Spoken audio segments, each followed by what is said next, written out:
Hey everybody, I'm Anna McEwen.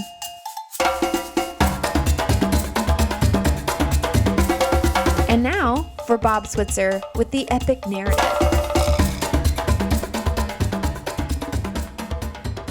And the story continues. So here we are, still in Genesis 19, still talking about Sodom and Gomorrah. Last time, I spent a lot of time kind of talking about the visitors, how they made a change in the atmosphere, and the offer of rescue that they had. Now we're going to kind of continue that theme, and we're going to go in a little bit more on what the quote, sin of Sodom and Gomorrah is. Not necessarily to beat, the dead horse, but to change some perspectives on what it was, because it gets so consistently labeled as homosexuality. I mean, even the sin of, quote, sodomizing somebody, right, comes from that perception that this was all about men having sex with men. Sorry if your child is listening. I didn't mean to cross that line without a warning. But that's not what it's about. It's not what it's about. We'll get into it a little bit here in a minute. Let me read a few verses and then we'll move on. So we're in Genesis chapter 19. We're starting with verse 12.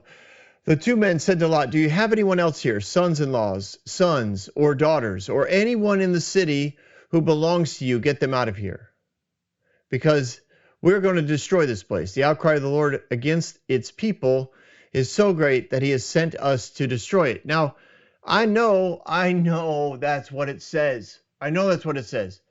And there are people who are yelling at their phones or their devices going, "See, Bob, God does destroy the wicked." No, the wicked destroy the wicked. The people who observe what's going on think it's God. Because when you're involved in wickedness, there's no way it's your fault. Part of the wickedness is you're a victim. Somebody else has to be doing this. And if the evil one is doing this, what's his number one characteristic? Deception. He knows how to deflect responsibility for things that only he has authority over. I know it's hard. I do know it's hard. Because you read verses like this and you're like, see, the angels are saying God's going to destroy it. I believe the angels are saying this is what's going to happen. We are trying to let you know. Now, who are they? They are men of God, right? They are angels from God. So when they say the city is going to be destroyed, people who are writing this down, people that are recording this are going, see, God is trying to destroy us. We tried to kick these guys out last night, and God blinded us all. God destroyed our ability to make a living. God destroyed our ability to see, our family, to see my new daughter. Like everybody was blaming God for this, which is not unusual when things go crazy because of the sin that people have committed. Not everybody, a lot of people often want to blame God because at some level they want to be a victim of their circumstances, a victim that is not responsible for the choices they made. They're not responsible. They don't want responsibility. We'll blame this on God. If you've ever been around leadership that doesn't want responsibility for the choices they made, so have I. It's not unusual. Lots of people like to be the victim. They want all control, all authority, but then they want to share responsibility. It's, everybody, we all made this decision. It's like, no, you did. You made this decision. And the results of the decision are the results of the decision. Like, you need to deal with it. And that's kind of where God is on this. He's like, hey, you made the decision. I'm down here with a rescue plan. Everything about what the angels do here is about a rescue plan. It's revealing what sin is bringing and rescuing anybody who they can. They plead with Lot. Do you know anyone else? Sons-in-laws, sons, daughters, anyone in the city who belongs to you. And that's more than just related to you. They're saying, is anybody connected to you in any way? Anybody under contract, anybody that you own, anybody that's related to you, anybody that will listen to you, anybody that you've taught or discipled or interacted with, anyone you can go and plead with, get them out of here. This place is going to come down. Not because of God's will to destroy people, but because the results of sin is always death. And that is clear all throughout Scripture. The city's voice, remember? Not the people's voice. The people were crying out because of sin. Creation was calling out because of sin. Creation was groaning. And the Lord comes down. If you remember his conversation with Abraham, he's like, I need to see this. I need to see if there's anybody there I can partner with in order to rescue this place, because sin is calling out to me. The sin of the city is calling out to me. The city literally is calling out to me. This gives me hope for a lot of our cities and nations and countries around the world. Creation does cry out to its creator. And when it calls out, one, for a rescue plan, because it knows destruction is coming. And the only one that will send a rescue plan is God, because he's good all the time and all throughout time. God hears the voice of the city in its distress. And where did this distress come from? Well, I think greed was really its core, quote, sin. One of the laws of the city of Sodom is that only wealthy were allowed to live in it. There was actually laws that they have found written in archaeology. There was a law in Sodom and Gomorrah that made it against the rule. It was against the law, I should say, against the rule. There was a law against the rule. Bob, speak clearly. It was against the law in Sodom and Gomorrah to feed or to help the poor. You couldn't feed or help the poor because if you weren't wealthy enough to live there, you were not allowed to live there. You had to live outside. There was no sleeping in the square. Like, they did not have homeless communities hanging out around the central square, around the main well. They did not have people begging for alms. They didn't have the crippled on the side of the street near the temple of whoever it is they worshiped, begging for help. All of that was illegal. They were all, usually, if you tried, if you were poor, if you managed to get into the city and you got to the central, you thought maybe I'll just crash here for the night.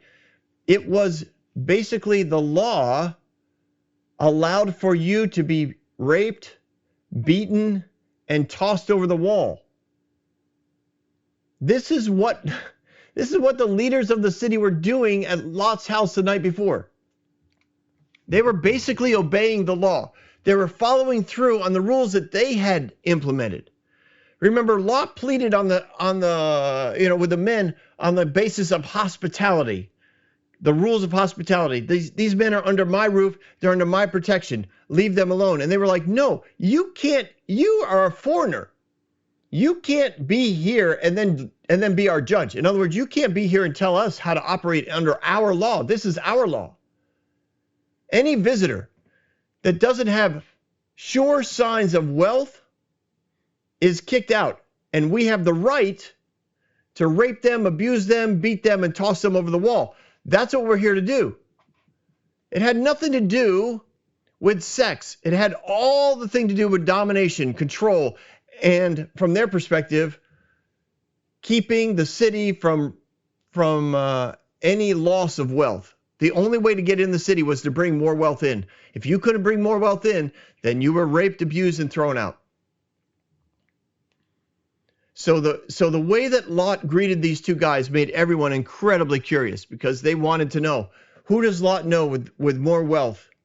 Who is Lot bringing in the city that is going to enrich us? Who is Lot having for dinner that would bring benefit to all of us? And when they did their investigation and they determined that these two guys came in essence out of nowhere and with no resources, they were like, we got to kick them out. Lot is a foreigner. Lot is not welcome here. Well, Lot is like, no, either he needs to conform to our laws or we need to do to him even worse than we do to the visitors. And that's the trajectory of the negotiations that Lot started outside of his house while the two angels waited inside. And the trajectory went downhill really fast, and Lot realized that he had no authority and no political clout. And the men, were struck blind, not because God was trying to in any way abuse them, but because God was trying to get their attention. He was saying, listen, pay attention. Bad stuff is happening. Lot has two very powerful people in his presence, and they're here to rescue you. So the next day, Lot runs out. Verse 14, he goes out and he spoke to his sons-in-law who were pledged to marry the daughters that no one wanted because no one was interested in the daughters and working out any sort of trade deals with Lot. They wanted Lot to be conformed to the culture and to the laws of their city. And Lot was in rebellion against it by having these visitors in his house. And they were like, no, this is not about trade negotiations. We want to control those guys and toss them out of the city. And then we're coming for you because you are a foreigner. You don't belong here. In other words, we're kicking you out too. We'll toss you over the city wall. We'll toss all of your belongings over the city wall. Lot was in a tough spot, a really tough spot. So he runs. He runs to his sons-in-laws and he says, listen, who clearly were not part of the party the night before because they were not blind, I'm guessing. He's like, get out of this place because the Lord is about to destroy the city. But his sons-in-law thought he was joking. So here's Lot, right? He had negotiated himself a pretty sweet little world down there near Sodom and Gomorrah. Over time, his trajectory of life had brought him much comfort, much joy, much laughter, much riches. He had much influence. Like he had a nice little run going. And then in one night, he in essence is put into place real fast. Real fast. You're done here. We're going to make it worse for you than ever. Give us those two guys, and then we're coming back for you.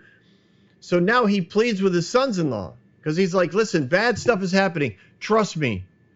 I've got two very powerful people of God in my house. And they have made it clear that bad things are going to happen to the city. We have to get out of here. And they laughed at him.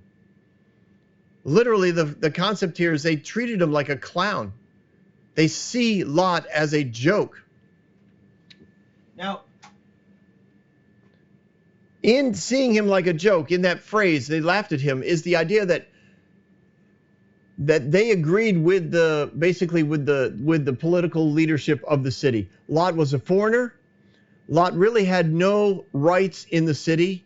They allowed him influence because of his wealth, and wealth was king. Greed was king. Selfishness was king. Control was king. And Lot gave people the opportunity to make more money, therefore gain more control and be more greedy. And Lot was always seen as the outsider. Especially if Lot ever brought up the fact that for a long time in his life, he followed this one God called Yahweh, Creator God. So Lot didn't bring up religion. Lot probably went through religious activities or celebrations there in the city. He made himself part of the culture, and they all appreciated it, but they didn't follow it. They thought he was a joke. And he goes to his sons-in-laws who were pledged, obviously, to his daughters, and he says, can you go with me? Please come with me. Now, this is probably where Abraham's concept of, 10 righteous people, 10 people that follow you, 10 people that are influenced by Lot. Like there has to be at least 10 people. He stopped asking God after 10. And I think it's because he either thought Lot better have been doing something good down there or I cannot believe that Lot hasn't influenced at least 10. He probably thought that Lot should have had at least 50 people that followed him. 50 people that, quote, belonged to him. But the idea that he would have less than 10, like that was beyond Abraham's concept. And maybe in his own way he thought, well, if he's got less than 10, then he, like he deserves what's coming. I know that's horrible to say, but there are people who feel that way when it comes to their connection to God. They feel like you better deserve what God sends you. I don't know. It's hard to tell. I do know the pattern and rhythm of his conversation with God, and it very much was around the concept that God would have kept going if Abraham had. That's the pattern that's there. And Abraham stopped. And here we see him trying to bring influence on two people that in concept belonged to him. They were promised to his daughters. They were called sons-in-laws already. And they see him as a joke. Verse 15, with the coming of the dawn, the angels urged Lot, saying, hurry, take your wife, take your 2 daughters. So that's 4 people that are here with you. These are the ones you do have influence over. Get out, or you will be swept away when the city is punished. He's like, the earth is crying out. The sin has brought destruction on this place. If you don't get out now, man. If you don't get out now, like now it's your choice. Get out or die. It's your choice. Do what you want. You can die with these people, or you can live somewhere else without them. And that's honestly, for a lot of times when we read this, we think, oh, that's an easy choice. These are wicked people, horrible people. Get out. I'd run in a minute. No, you wouldn't. At least a lot of you wouldn't. It's tough to walk away from people, even if you think that they're bad. You have experiences with them. Lot's had, 10 years of interaction with them. I know this sounds terrible. I really have a nomadic life. I really do. I just can't get away from that mindset. I don't know why. In my heart, I want long-term community. And my reality is I have long-term friends from all over my journeys, but I've never stayed anywhere more than 8 years. It's crazy. I mean, even now, and I'll probably update you on Bob thoughts as we go along, but it's just, I don't know. I really don't know how it all works out. But here's Lot. He's established himself. He's got a couple daughters. They're getting married. The family's growing. They've got a nice place in the city. They've got huge tracts of land outside the city. Lots of influence. And God says, get out, hurry, because it is about to go down. So he hesitated. Verse 16, when he hesitated. So I know Lot's wife gets a lot of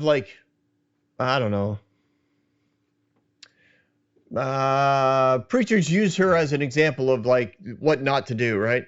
You'll be turned into a pillar of salt. But Lot hesitated. I don't know if it was while he was running or, was he in the house and he's looking at his stuff going, all right, what do I take with me? What do I take with me? What can I save? What can I rescue? I know for a lot of us that are older, we used to always save the photos. That would be the first thing. If there's a fire, I'm grabbing all the family photos.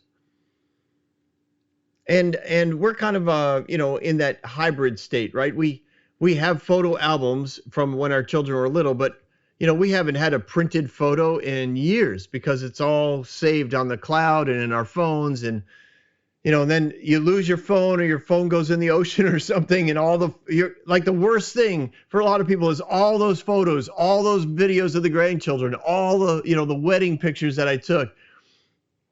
They're all gone, and that's why so many automatically upload them into the cloud. So eventually, somehow, some way, we can get there and see them all again. It also means that we take way more photos than we ever would have before because we used to have to get them printed out, and it cost money. And you had, this is the crazy part, right? For me, anyways, this is the crazy part. You had no idea if you took a good photo until you got them developed. Now. I take 6 shots of my grandson, running through the leaves, and then I review them. Trash that one, trash that one, trash that one. Those are 2 awesome ones. Oh, look at his face. That one gets posted on the internet. And everybody's like, oh, oh, your grandson's awesome. What a great face. I'm thinking, yeah, well, it took, 7 shots, but yeah, it's good. Whereas before it took, I had one shot, one chance. And there was somewhat of a challenge. Like there were people who could always seem to take a good picture, and there were those who just never seemed to get it right. Heads were cut off, or like the hair was cut off, the forehead was there. Somebody at the end didn't quite make it in because they fit in the viewfinder but not actually in the lens. You press down on the button, but in pressing it down hard enough to cause the shutter to move, right? You would shake the camera, so then you'd have a fuzzy picture and be like, oh, this would have been a great shot if I hadn't moved the camera. Anyways, all that to say, Lot didn't have photos, so clearly he wasn't pausing over that. I just gave a great example that had nothing to do with the story. Well, other than the pausing part. So whatever it would have been in Lot's life, for me, it would have been photos. In Lot's life, I don't know. It could have been clothes. It could have been gold, silver. I don't know. But he paused, and I assume it was in his house. He hesitated. The men grabbed his hands. They're like, Lot! And they grabbed his wife's hands. And the 2 daughters. So the 2 angels grab all 4 people and start running. They lead them out of the city for safety. So let's keep reading. They brought them out of the city. For the Lord was merciful to them. End of verse 16. Verse 17. As soon as they had brought them out, one of them said, run for your lives. Don't look back. Don't stop anywhere in the plain. Flee to the mountains, or you will be swept away. Like, you need to move. This whole area is going down. And Lot said to them, no, my lords, please. Your servant has found favor in your eyes, and you have shown me great kindness to me and sparing my life. But I can't flee to the mountains. This disaster will overtake me. I will die. What is he talking about? He's just everything. I don't. Well, I'll keep going. Look, there's a small. Sorry, I know. I want to explain every verse. Let me get through the whole thing, and then we'll walk through it slower. There's a town near enough to run to. It's small. Let me flee to it. It's very small. Then my life will be spared. They said, all right, very well. We'll grant you this request as well. I will not overthrow the town that you speak of, but flee there quickly, because I cannot do anything until you reach it. That is why the town is called Zor. And by the time they reached Zor, the sun had risen over the land, and the Lord rained down burning sulfur on Sodom and Gomorrah for the Lord out of heavens. And thus he overthrew the 2 cities and the entire plain, destroying all living things in the city and all the vegetation of the land. But Lot's wife looked back, and she became a pillar of salt. And early the next morning, Abraham got up and returned to the place that he had stood before the Lord. And he looked down toward Sodom and Gomorrah, toward the end of the land of the plain, and he saw the dense smoke rising up from the land and the smoke from the furnace. So when God destroyed the cities of the plain, he remembered Abraham, and he brought out Lot out of the catastrophe that he overthrew the cities where Lot had lived. So that last verse basically says the reason why we're rescuing Lot is not because Lot was righteous. Remember, he went down there. He's like, I'll rescue it for 10. I'll rescue it for nobody. He didn't even save Lot because he was righteous. He saved Lot because he was a friend and a relative of Abraham. He's like, I'm going to save the relatives of Abraham for no other reason than I like Abraham. So Lot's on his way out of the city. He's getting dragged or run or led out of the city. Look at the actions of the angels. And for me, every action that they show us here is that they weren't there to destroy the city. God was not there to destroy the city. He sends Lot to warn the sons-in-law. Now, they look at it as a joke, I understand, but that's still a major action. He's like, take anyone from the city who belongs to you, anyone that you have influence over, tell them to leave the city. Lot only has 2 people he can think of. Then they lead, and some of the language would say they transported Lot and his family out of the city. And then they worked out an alternative plan to save an outlying village / city. Remember, he was like, run to the mountains, like, please get as far away as you can. And Lot's like, I can't. I can't run that far. I'm old. I'm tired. I'm going to be overtaken.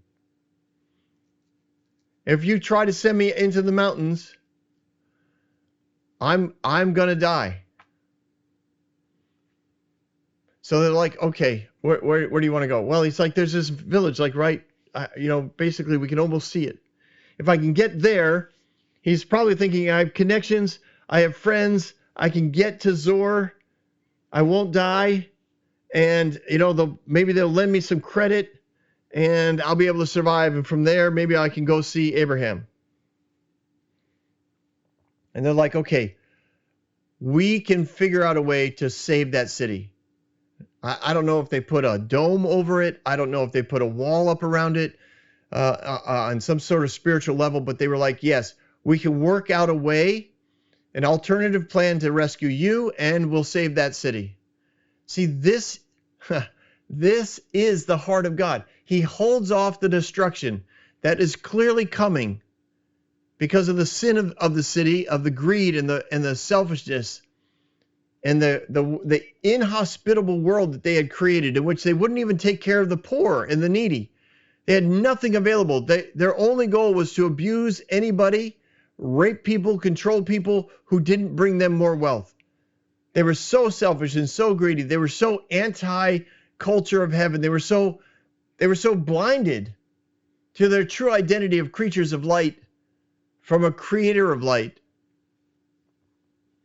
But in all of that, these angels, his representation on this planet in this moment was to save, rescue, delay, find ways for people to get out. And the angel says, all right, go. We won't overthrow the town that you speak of. We will protect it. That's what that means. But get there quickly, because I can't hold this off forever. I can only hold it off until you get there. So by the time Lot reached Zoar, the sun had risen over the land. And then sulfur and lightning and fire and the cities and the entire plain, everything was destroyed. All the vegetation was covered in ash and destruction. And Lot's wife, looking back and turning into a pillar of salt, is been explained, several different ways, but mostly people explained it geologically. Like she was, hit with this burning sulfur from the tar pits exploding, some sort of earthquake that billowed smoke up into the sky, and lightning that was caused to the again, science has had all kinds of fun with this. Lightning was caused through the chemical reaction of the sulfur hitting the moisture of the sky and the clouds forming and lightning striking, and it was spectacular. And I don't mean that like it was fun, but watching what happened to this plain, watching what happened to these cities, the destruction that occurred, it was spectacular. And Lot's wife looked back, and her looking is that of longing. It's that of, I don't want to go on without what's here. And I don't know if she fell in love with the city life, if she fell in love with the riches, if she had no hope, the fact that her daughters were losing their husbands, that her husband was losing all of his wealth. I don't know, but something in her said, I'm not going to be rescued. I don't want to be rescued. I want to die in this place. And she did. There's actually you can look it up. There's actually a stone pillar of whatever in this plain, and it's called Lot's wife, and it says, she turned into a pillar of salt. And again, people don't know if she turned into actual salt, that she turned into white ash and she looked like salt. But a lot of us think salt looks like white because that's what we grew up shaking out of our shakers. But of course, sea salt looks much different. It's it's white, it's gray, it's black, it's all combined. So did she look like that? Whatever it was, whatever she turned into, she died there. She died there longing to be with the people that were being destroyed. So there was, because we know that there was tar pits, again, the geological heat was available, fire and brimstone, right? The fire indicates lightning. It caused tons of smoke. It was probably pretty awesome. So it's morning time, and Abraham gets up and he looks out to the place. He goes to the place where he and the Lord had a discussion. I'm guessing that, remember, he had walked along with the men, and in his walking, he'd come to a place where I'm guessing he could kind of see the pathway down toward these cities. I mean, it was miles and miles away, but he went to that place again where they had that discussion, and he looks out and he sees just dense smoke rising up from the land. And he's like, wow, there wasn't even 10. That's what I'm thinking he's thinking. There wasn't even 10. He doesn't know if Lot even made it. He didn't get a memo. He didn't get anything. He's just looking out over the plain, and he's like, wow. Now, God knows that he brought Lot out. He knows that he saved Lot because of Abraham. But he didn't say, he couldn't save the cities. The city kept choosing not to be rescued. All those men that had been blinded all had a chance to have repented and changed their perspective. All of them could have said, you know what? We should treat visitors with more respect. We should treat the poor with more respect. We shouldn't be as greedy as we are. Because look at what's happened to us. But instead, they pressed on with their passion for more, their greed and their selfishness. They didn't go home that night and change their ways. They went home that night passioned for more destruction of Lot and his family. So the next morning, it was early morning, remember? Early morning, before the dawn. Lot's running around the city trying to get his sons-in-laws to follow him out of the city, and they were like, "No, you're a joke. No one believes you. You're a foreigner. You're not from here. We don't actually honor you. We don't respect you.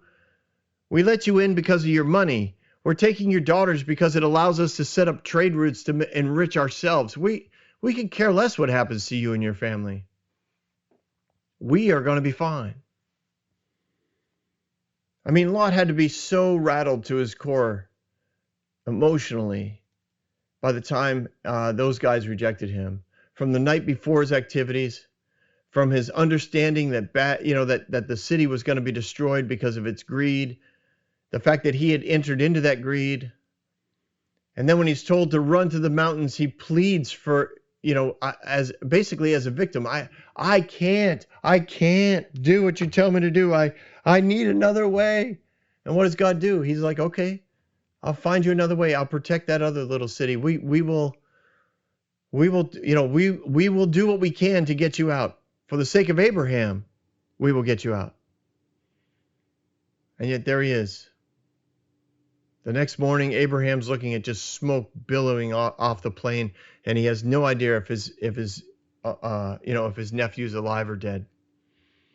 But he does know there wasn't even 10 people in that city that Lot had influenced in the ways of righteousness, in the following of Yahweh.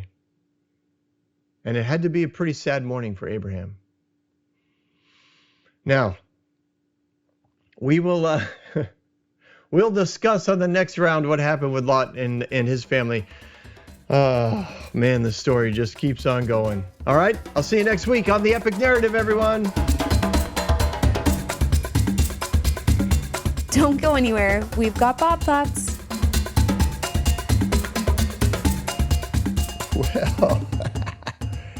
Well, Bob, what are you thinking? I'll tell you what. I'll tell you some of my thoughts. I listened to today's episode, and I listened, to last week's, and really we started this quote, the story of Sodom and Gomorrah, like 3 weeks ago. And I do, as I've mentioned before on these recordings, I think that the Epic Narrative podcast is unique in that we really do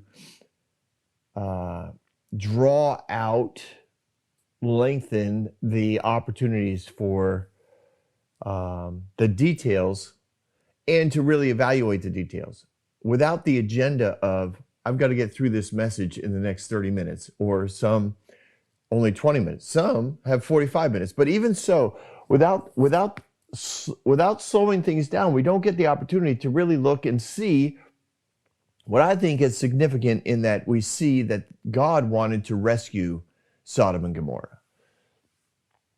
It's far easier, I guess you could say. It's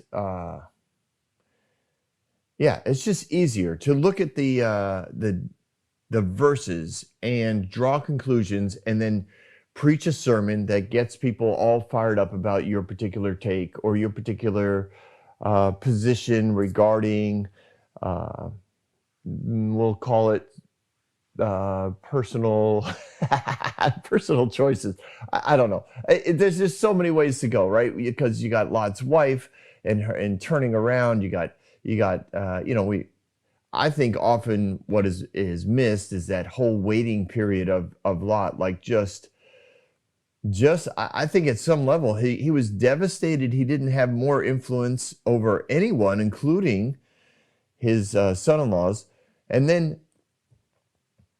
then he was also, I think, devastated, hurt, confused by his desire to actually want to stay and maybe even die. Like I at some level he had to be depressed, looking around going, this is what I sold out for. Like I spent all those years with my uncle being taught about Yahweh, worshiping Yahweh. I walk away from all that, which we dealt with, I don't know, 5-6 episodes when he walked away, how intense of a word that was, that it was more than just the fact that he traveled away, but actually walked away from everything that Abraham had been talking to him. So he's like reevaluating everything. And I think at some level he was thinking, I just want to stay, like, just let me die. And he's literally dragged out of the city-ish by the angels. And even then, he didn't want to go that far away. He was like, I can't. My life will be over if I go too far away. And they make those arrangements. And you've heard the episode. I don't need to recap the whole thing for you. But wow, I love what we do here. I love doing the epic narrative because it gives us such an amazing opportunity to walk this out slowly, to look at the details. And I hope at some level you guys evaluate the way that Sodom and Gomorrah has been portrayed. I'm amazed that more people haven't done the homework to see that homosexuality was not what God was down there to destroy. Well, first of all, I don't think God went down there to destroy anybody. He went down with a rescue plan. But the sin that brought about death to Sodom and Gomorrah was not homosexuality. I'm not saying it wasn't occurring in the city by any means. I think it's been in society for a long time. But the arrogance, the hatred of the poor, the lack of love for anyone who wasn't wealthy or could bring them wealth. Like that's what opened them up to death and destruction. That's what gave the enemy a full-on highway to bring about death. And when God saw what the enemy was going to do to that city, he sent his angels down and he was like, hey, find Lot and let him take anyone he wants out of the city. God was not looking to destroy people. I know. I covered that already. Anyways,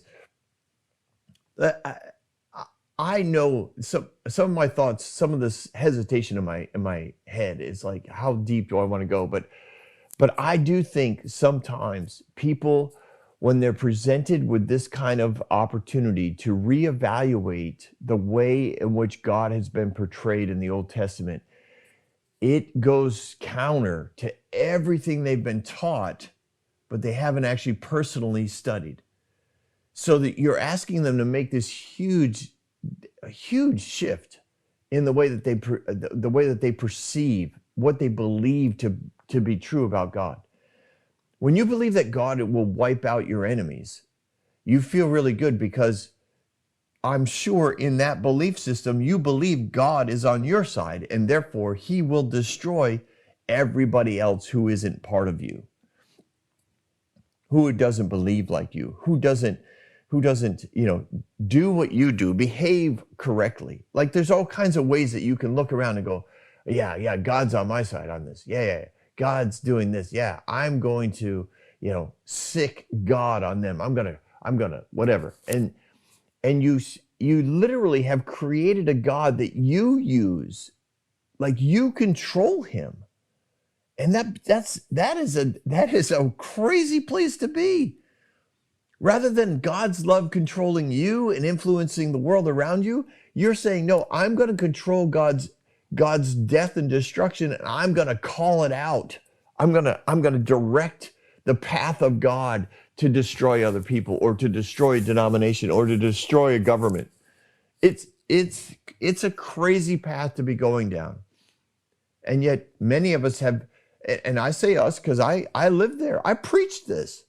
And that's sometimes where some of my passion comes from. It's like I'm in essence yelling back at myself. Like the concept that God was like this, that I would preach, God's for us, let my enemies be destroyed. That's wow. I mean, how inappropriate to control the love of God by saying, okay, I'm gonna sick you on these guys, on this person. I think it deserves to be reevaluated. That's what I think. And I hope that the epic narrative gives you that opportunity, and gives other people around you the opportunity to hear maybe some different perspectives, to say, all right, is this really my belief about God? And what does that mean long term? What does it mean logically if I believe this to be true about God? I spoke to a young man, honestly, he's awesome. He's like 17 years old. I just feel so honored that he reaches out to me. So we were talking about whether or not God kills, and we had a really good back and forth about it. And then he brought it up. He goes to a Christian school, and there was a guest speaker there. So he brings it up to the guest speaker, and I got to give the guest speaker credit. He engaged with this 17-year-old, but it was he had trouble believing that God doesn't kill people, and I know that's a radical statement. It's radical in that it blows people's minds. They don't want to consider a God who doesn't kill. And yet, as you know, if you follow the epic narrative, we keep finding out that the translations of those words don't always line up. They don't always line up. That God, it keeps looking like God loves people. It keeps looking like God comes down to rescue people. It keeps looking like God wasn't out there to destroy the world. And I know a lot of you are like, well, what about Exodus? Trust me, that's season 3, and I am in the middle of it. Oh man, season 3 is going to be a lot of fun. All right, listen, I was all kind of scattered today. I hope you guys are having a great day, and you're willing to come back again next week and listen to another episode of the Epic Narrative.